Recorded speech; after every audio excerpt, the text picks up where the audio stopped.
Hello and welcome to In the Light, Growing Your Soul with me, Anna Isabel. And I'm delighted to welcome back my guest today, Douglas Hodgson. Hello, Douglas. Hello, Anna. Thank you so much for having me back. It's Well, great to be back with you and your listeners. thank you. You've written another stunning book. It is called Near-Death Experiences and Sacred Scripture. And I think that is such a fascinating concept. Um, it's a unique combination to look at people's experiences and then look at sacred scriptures from around the world and see how they match up. What led you in that direction? Well, essentially, my latest book is designed to identify the similarities and the differences between what can be found in the sacred scriptures of the mainstream world religions and what the near-death experiencers have reported when they've reached the spiritual veil and returned to their physical bodies. But if I can put it into greater and deeper context for your listeners, it's necessary for me to back up a little bit. About 5 years ago, I read a 1,000-page anthology of the sacred scriptures of the world's religions.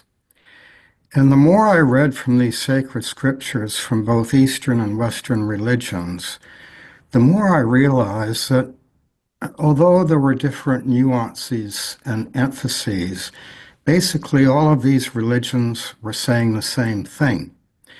So I was able to identify some 36 divine virtues or saintly qualities or universal ethical principles, call them what you will, which bind together and unite all of these religions, both Eastern and Western.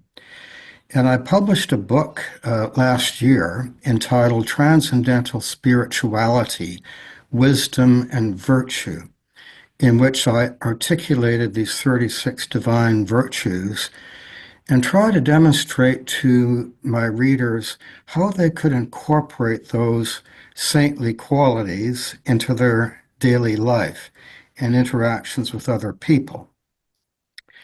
So the spirituality was very much anchored within a religious context.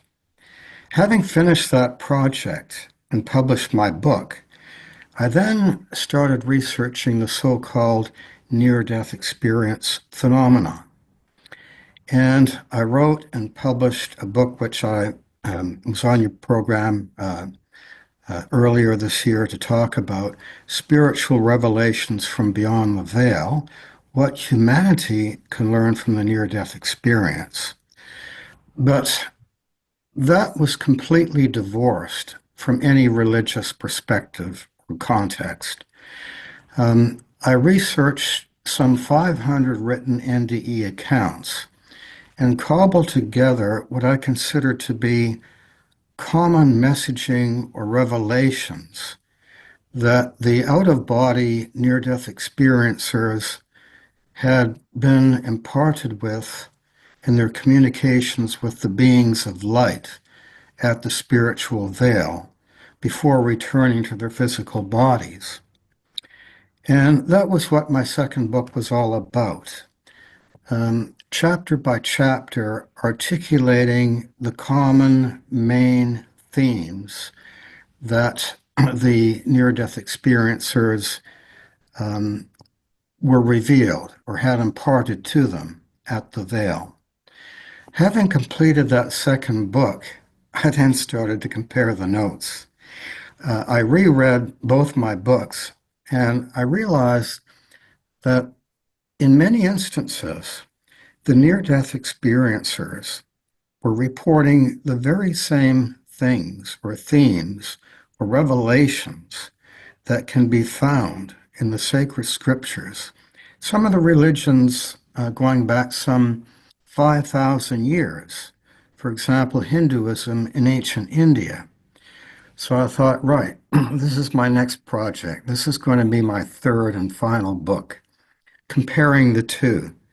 So what I did, as I mentioned earlier, was compare the common messaging between the two books, but also pointing out the differences. And there are some distinct differences, which I'm happy to talk about if you wish. So that's it in a nutshell. That's the context. One of the things that I've noticed with accounts of near death experiences is how the imagery and the interpretation of the imagery presented to each individual seems to accord with their cultural tradition in some way. Mhm. So, could it be that any parallels that we're finding between accounts of near death experiences and sacred texts comes from the cultural context that each individual is experiencing them in? And that's possibly the case, Anna. Some NDEers reported that they spoke with Jesus Christ and they were Christians. Some reported that they saw a Buddhist-like figure. Others reported that they claimed to have spoken to Old Testament prophets, others with the prophet Muhammad. But I think it's important to keep in mind that many of the NDE written accounts that I researched on the website of the International Association for Near-Death Studies were written by people of no faith. They were either atheist or agnostics. They did not believe in God or the existence of heaven or an afterlife, and yet they were reporting the same things. It's hard for me to establish the demography of the authors. Occasionally, you would get the sense that someone was Asian from an Asian background, or someone was an elderly person, or someone was relatively young. But all of these accounts were written anonymously. And of course, had no way of knowing what their cultural background was, their social system, their country of origin, etc. But I take your point. There may be that the messaging they received is somewhat glossed over or affected by their religious beliefs. But by and large, collectively, the collective messaging is almost unanimous in nature, and that's why I wrote my latest book. And as I said, coming from people of faith and people of no faith. And that's why I asked the question, because obviously, from my perspective, looking at these, I'm thinking about the intelligent of spirit, the the intelligence of God, knowing how to speak to each individual in a way that is meaningful to them. On the other hand, the skeptics would say, well, this is bias, and it's a subconscious cultural bias that everyone carries, and they are simply regurgitating what they've already been exposed to. And I think your argument against that is very cogent. And I would also say that is a fairly reductionist approach to this, and that in actual fact, the importance here is that it doesn't seem to matter what background people are coming from, there are some unifying themes. And what you're saying is that these unifying themes are themes that are pretty universal because they're found in sacred texts. And as we know, they say that God is in the detail and the devil is in the detail. And so when people are arguing about religion, they may all believe in God, but their version of God is the thing they're arguing about. So this is it's refreshing to see that there are these unifying themes through the near-death experience visions, and that they tally with the unifying themes of sacred texts from around the world. So as I brought up the big G, God, um, what did you find in terms of correspondences or differences between with people with who've undergone near-death experiences and sacred texts are? In terms of their conception of God, Yes. or yes. Um, well, in my first book on transcendental spirituality, I have a chapter devoted to monotheism. And in that chapter, I describe the qualities or attributes of God, which can be found in the sacred scriptures. And when I went through the NDE accounts as part of my research for my second book, the main attributes replicated what I found in the sacred scriptures, but went further than that. So, for example, God is described by the NDEers as omniscient, all-knowing, the knower of all there is to know. God is omnipresent. God is everywhere and within us. Each of us has a divine spark. And the consciousness of God is even within animals, according to the NDEers. So omnipresence is God is everywhere and within all of us simultaneously. God is infinite. I've described God as the Lord of infinity in my first book. God is without beginning and end. As the Revelation in the New Testament said, God is the Alpha and the Omega. God is unborn. God is self-subsistent and self-existent. But the NDEers, unlike the sacred scriptures, tend to describe God in terms of energy. God is the energy of unconditional love, pure love. God is light, but God permeates everything. God can be found in every energy particle. It, God is everywhere. And the sacred scripture says from the Holy Quran, not a leaf falls, but God is aware of it. And it's said that nothing can be hidden from God because of this, the omnipresence. So at the deepest foundational level, at the subatomic quantum level, the tiniest particle that can exist, you will find God there. That is what the NDE messaging is. So God is also energy and light. God is incorporeal. God is spirit. And as one NDEer said, what physical matter could contain God? The sacred scriptures back that up. If you look at the New Testament in John, it describes God as the Word and God as Spirit. So the NDEers introduce this new element being that God is energy. But of course, sacred scripture has always described God as the light or the Word. You use the words omniscient and omnipresent, and it would be good to untangle them a little bit because some people might think that it's pretty obvious that they're synonymous, but I'm not so sure because omniscient could indicate that God is external to everything, but watching all and knowing all. Whereas omnipresent implies that God is within as well as without. So, can you elaborate a little bit on that?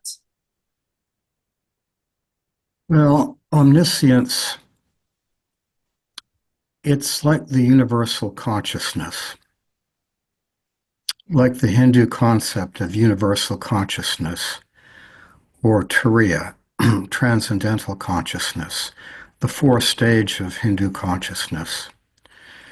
So, Turiya is when our souls attain union or communion with God.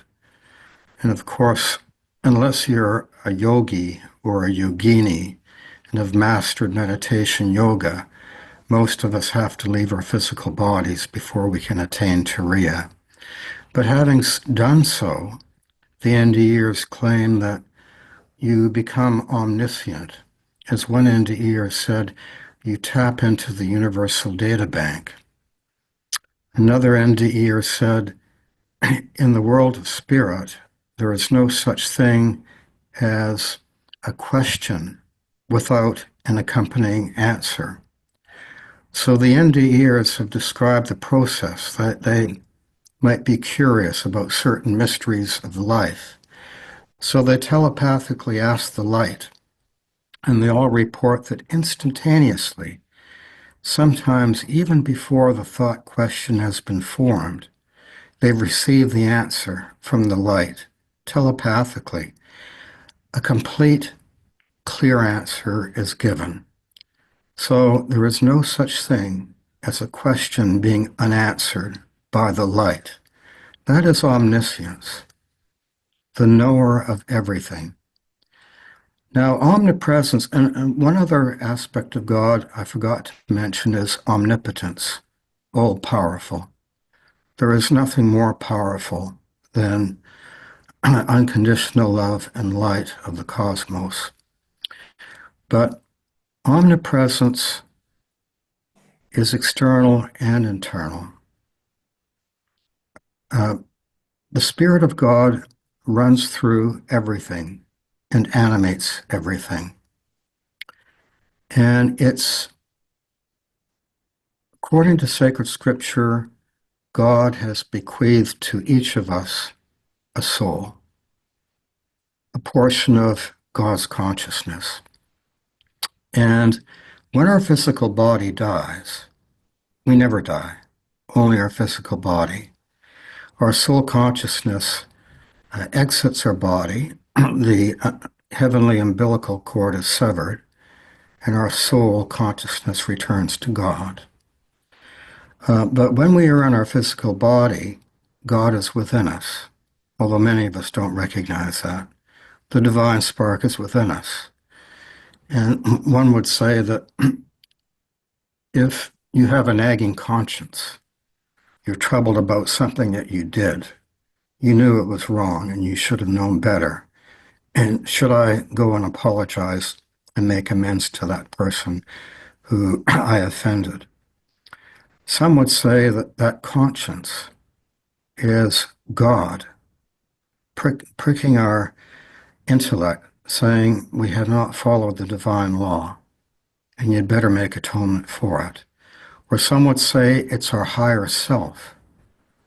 Our higher self, as President Abraham Lincoln described, the better angels of our nature, prodding us to do the right thing by the divine law.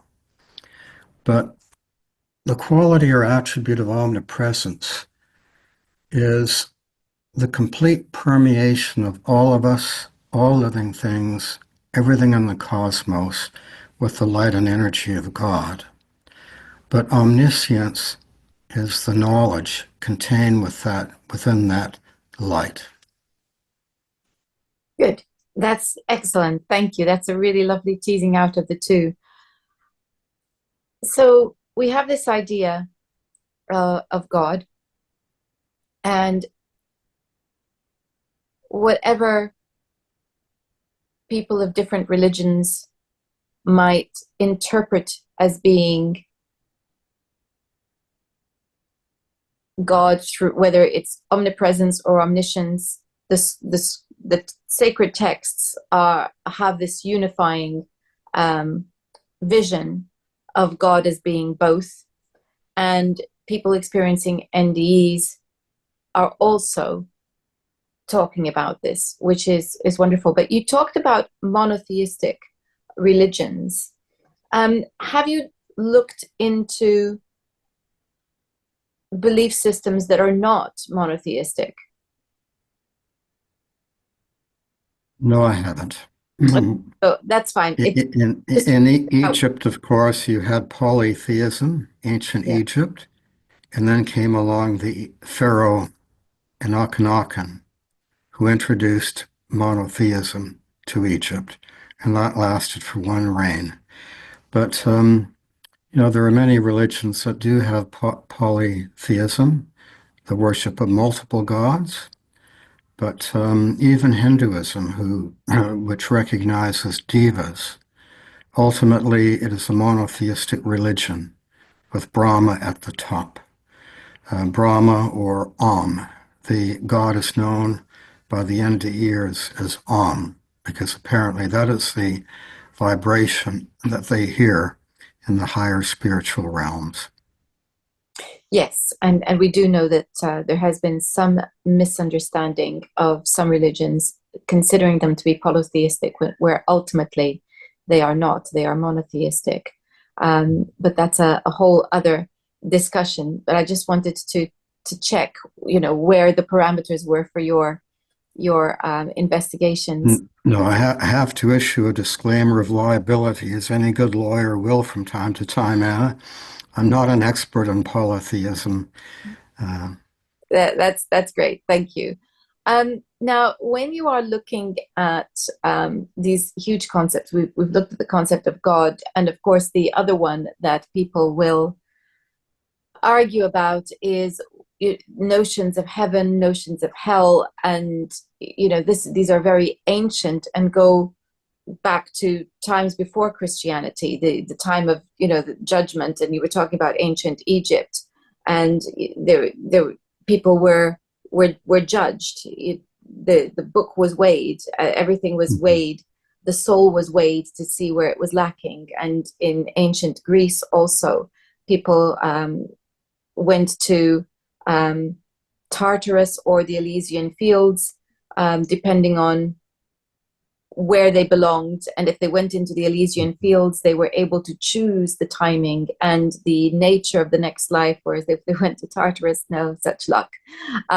So this is a very ancient concept that when we die, we have to face judgment, and then depending on that, that will determine the next phase of the soul's existence. How do the people with near-death experiences see this, and how the sacred text match or not to this? this is a real point of difference between the two, Anna, and I'm glad you raised it. If you look at Western religions, the Abrahamic religions, Judaism, Christianity, and Islam, if you look at the ancient Persian religion of Zoroastrianism, these religions espouse that the judgment of the soul is the exclusive divine prerogative of God or the source, and that basically your deeds are put in the scales. And this is oversimplifying it, but if your good deeds outweigh your bad deeds, you're permitted into the higher realms of heaven. And if your bad deeds outweigh your good deeds, you may find yourself in purgatory or in different layers of hell. Um, in Hinduism, it's slightly different with the doctrines of karma and reincarnation. If you don't learn your lessons in this particular incarnation, you are reborn time and time again until you learn all of the lessons and get it right. But according to the near-death experiencers, God does not judge us when we die, when our physical bodies die. What typically happens is that our soul or spirit has a so-called life review. And the soul is assisted in that process by beings of light. Some have described them as God, doing the life review. Some have described it as your guardian angel or your spirit guide doing the life review, or another being of light, a holy angel who has been assigned that task. But God isn't actually doing the judging. Why? Because God is pure, unconditional love.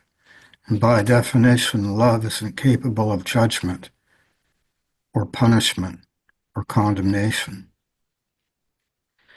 So who does the judging?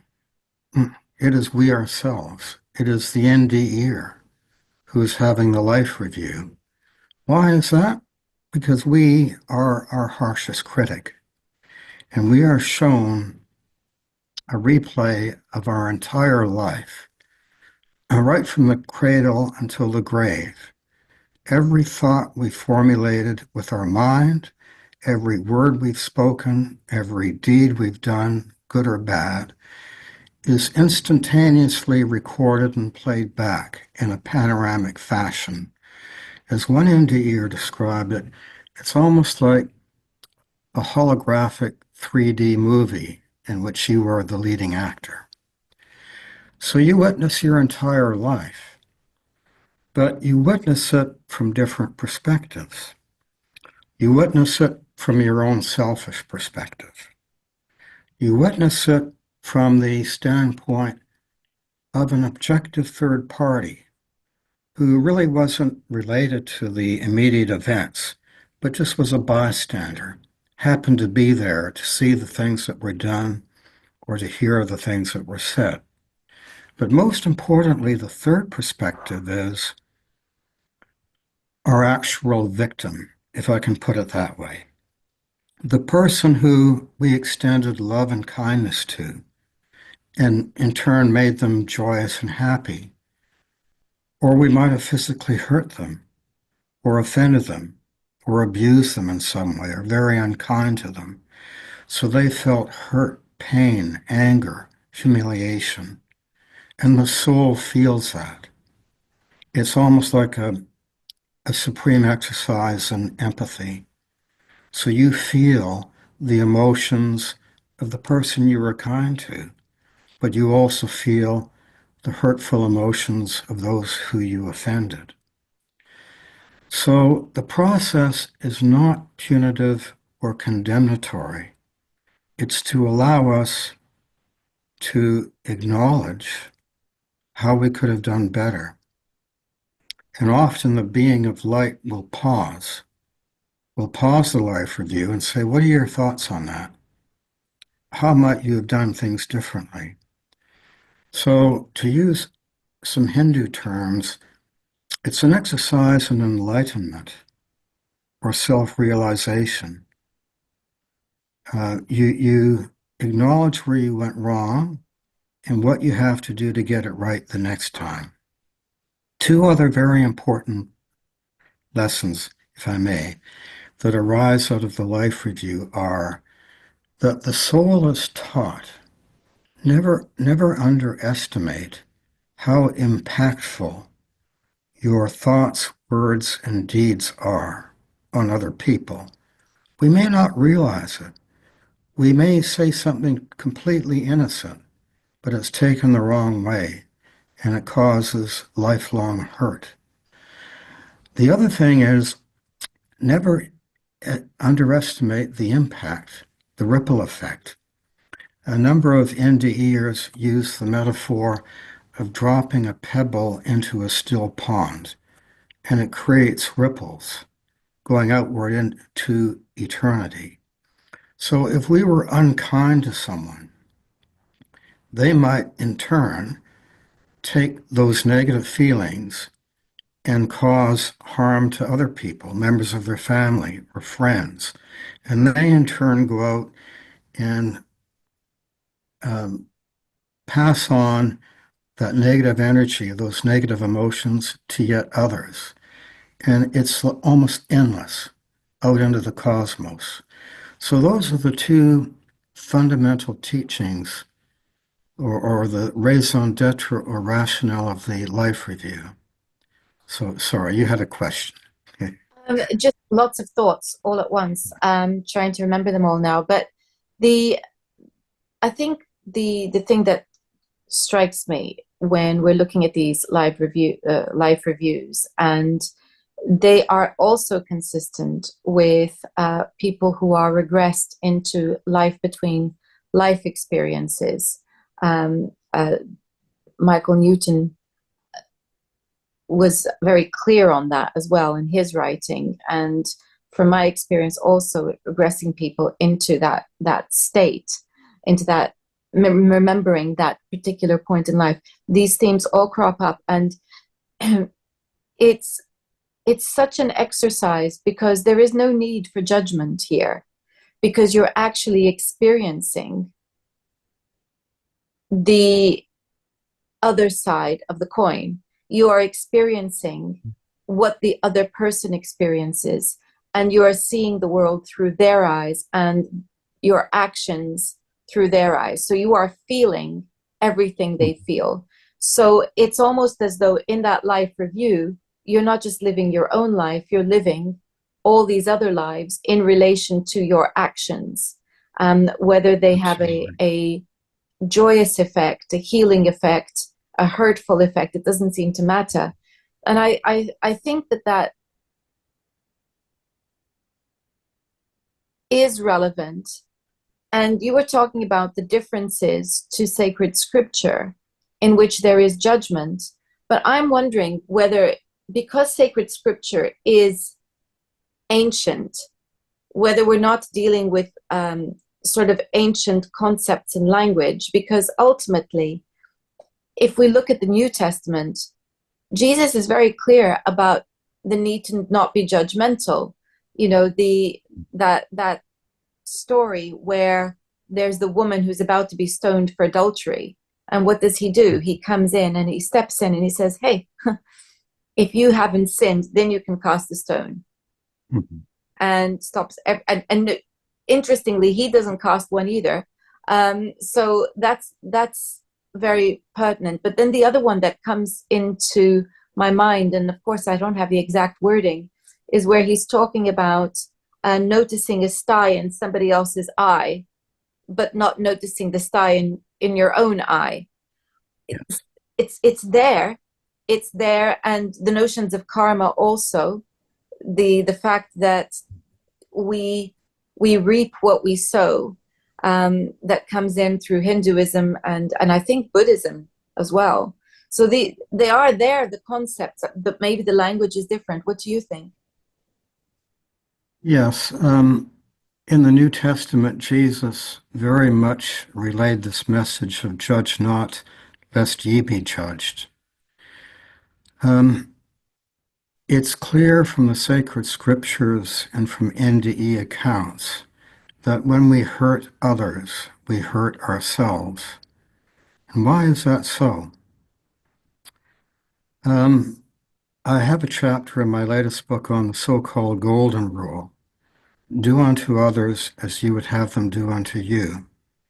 And Jesus, in the book of Matthew, says that this rule sums up the law and the prophets. And the NDEers say the same thing. One NDEer said, the Golden Rule is merely a vain attempt to articulate a central rule which all of us should live by. Another NDEer said to this effect, the being of light told me that I should try to connect positively with other people, look for the goodness within them, and to live by the Golden Rule. We forget in our society, in the contemporary world, that we are all an interconnected oneness. In my book on transcendental spirituality, I discerned a oneness of spirituality that arises out of religious diversity. And the NDEers are very clear on this. We are all one.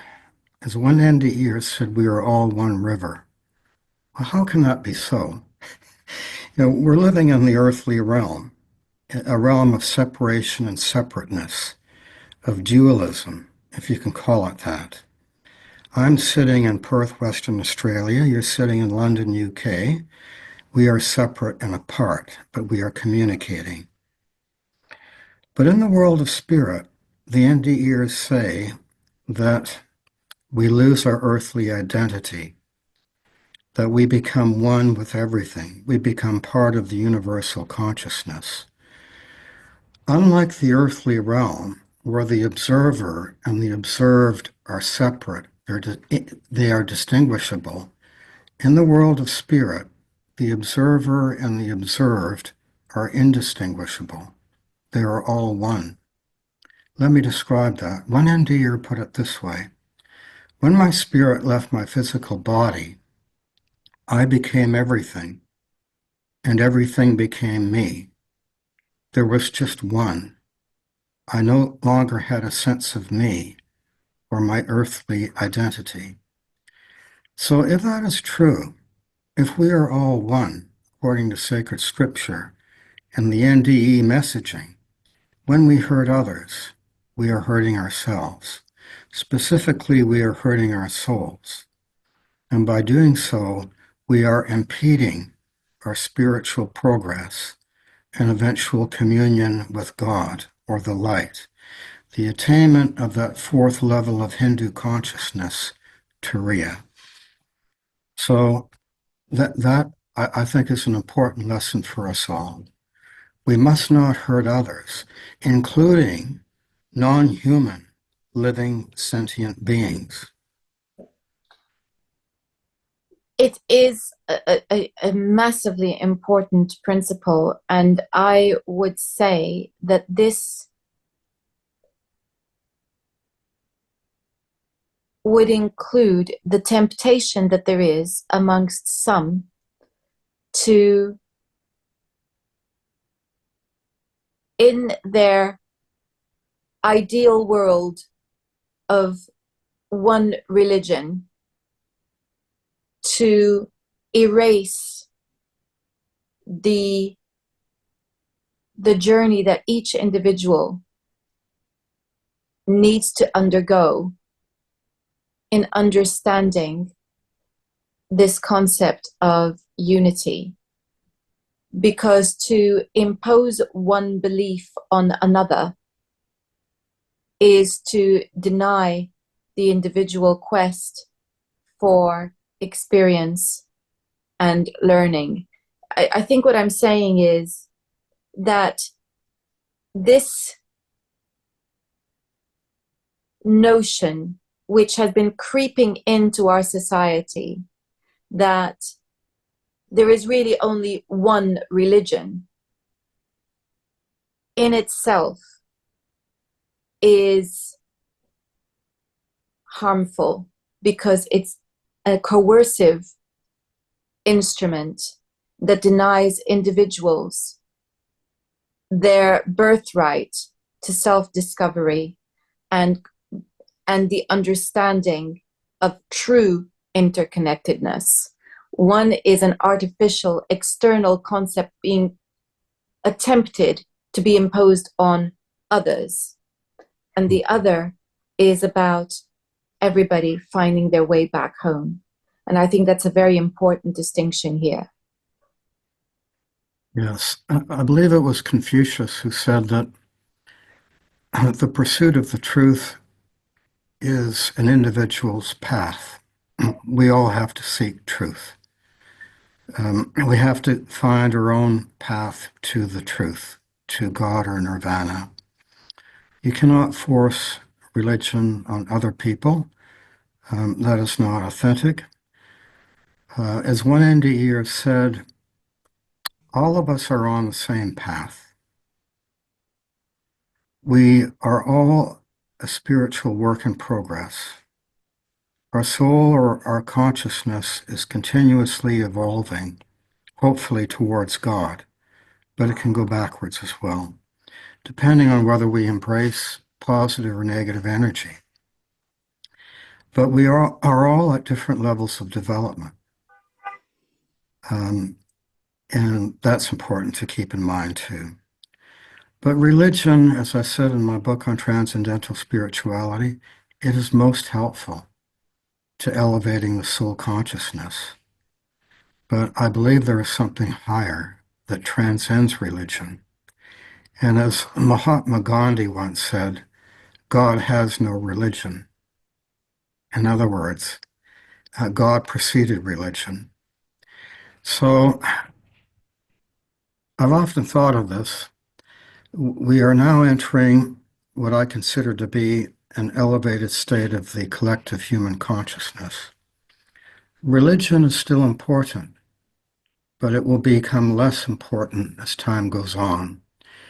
As we identify and attune ourselves with these higher spiritual principles. So, as the beautiful Bhagavad Gita, the Song of God, from ancient Hindu scripture says, we all have to seek God and God alone. And if we do that, everything will fall into place. Um, Many of the NDEers said, I didn't come from a religious background. I didn't believe in God or heaven or an afterlife. But after my NDE, I have certainty of proof that God exists, that an afterlife and heaven exist. Other people who came from a very strict religious background, so that after their NDE experience, they no longer felt compelled to go to their church as often. They weren't as zealous as they were before. They tended to attune more to nature, to pantheism, to align themselves with the welfare of animals. They had a different spiritual outlook. And I think this is where we are headed. Religion, of course, is still important to guide us towards God. But if it's an exclusive panacea, I beg to differ. It'll set us on the right path, but I think the NDEers have so much to offer us in the messaging that they are bringing back from the veil, some of which corresponds to the sacred scriptures, some of it does not. Thank you so much, Douglas, for such an extraordinary discussion and book indeed. And the title of the book, just to remind everyone, is Near-Death Experiences and Sacred Scripture, the link to which will be in the description box. And if people want to find you, how do they do that? I don't have a personal website, Anna, but they're free to contact me on my personal email address, which you have, dchodson53@gmail.com. I'll put a link to that in the description box. Thank you again, Douglas. Thank you, Anna, so much for having me. And thank you all for watching. Now, you may be interested to know that I am now writing material on Substack. There you will find my musings as I walk in nature, as well as the Mummy and Teddy adventures, which really is about those little moments between me and my dog, which I think will make you all smile. So the link to that is in the description box. I will also be writing about different astrology insights as they come into my mind. And so the link will be in the description box. Do find it, do follow if you're interested. And until next time, have a great week and goodbye.